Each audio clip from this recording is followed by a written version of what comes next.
करे केजरीवाल को प्यार, वो करे मोदी को इनकार। गृह मंत्री अमित शाह ने दिल्ली के मुख्यमंत्री अरविंद केजरीवाल पर जमकर निशाना साधा। उन्होंने शराब घोटाले को लेकर कहा कि कई लोगों को बड़ी बोतल दिखानी पड़ेगी। वहीं कांग्रेस पर भी तीखे वार किए। शाह ने एक न्यूज एजेंसी को दिए इंटरव्यू में केजरीवाल के चुनाव प्रचार पर हमला बोला। उन्होंने कहा, एक मतदाता के तौर पर मेरा मानना है कि वे जहां भी जाएंगे लोग शराब घोटाले को याद करेंगे। उन्होंने आगे कहा कि कई लोगों को तो बड़ी बोतल दिखानी पड़ेगी। दिल्ली सीएम के अगर आप मुझे वोट देंगे तो मुझे जेल नहीं जाना पड़ेगा वाले बयान पर गृह मंत्री शाह ने कहा, इससे बड़ी सुप्रीम कोर्ट की अवमानना नहीं हो सकती। क्या सुप्रीम कोर्ट जीत और हार पर फैसला करेगा? शाह ने भाजपा ने 400 पार और संविधान बदलने की अटकलों पर भी बात की। उन्होंने कहा, निश्चित रूप से नहीं, हमारे पास पिछले 10 साल से संविधान बदलने के लिए बहुमत है। आपको क्या लगता है कि बाबा एंड कंपनी बोली और देश मान लेगी? देश ने ही हमें बहुमत दिया है। देश की जनता जानती है कि पीएम मोदी के पास से पिछले 10 सालों से संविधान बदलने के लिए पर्याप्त बहुमत है।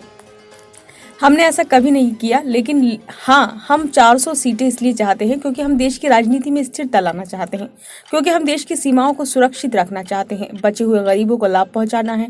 उन्होंने आगे कहा कि हमने 10 वर्षों में अपनी सीटों का उपयोग कैसे किया, अनुच्छेद 370 को निरस्त करके और 3 तलाक को खत्म करने से राम मंदिर का निर्माण करने तक किया। हमने समान नागरिक संहिता लागू किया। बहुमत के दुरुपयोग का इतिहास मेरी पार्टी का नहीं है।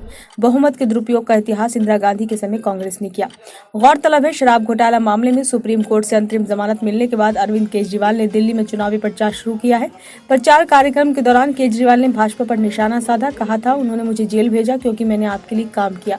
भाजपा नहीं चाहती कि दिल्ली के लोगों का काम हो। केजरीवाल ने आरोप लगाया था कि तिहाड़ जेल में उन्हें इंसुलिन के टीके 15 दिन तक उपलब्ध नहीं कराए गए। उन्होंने आरोप लगाया था, यदि मैं वापस जेल गया तो भारतीय जनता पार्टी मुफ्त बिजली देना बंद कर देगी, स्कूलों को खराब कर देगी और अस्पतालों और मोहल्ला क्लिनिक को बंद कर देगी। उन्होंने लोगों से भारतीय के लिए वोट करने को भी कहा था।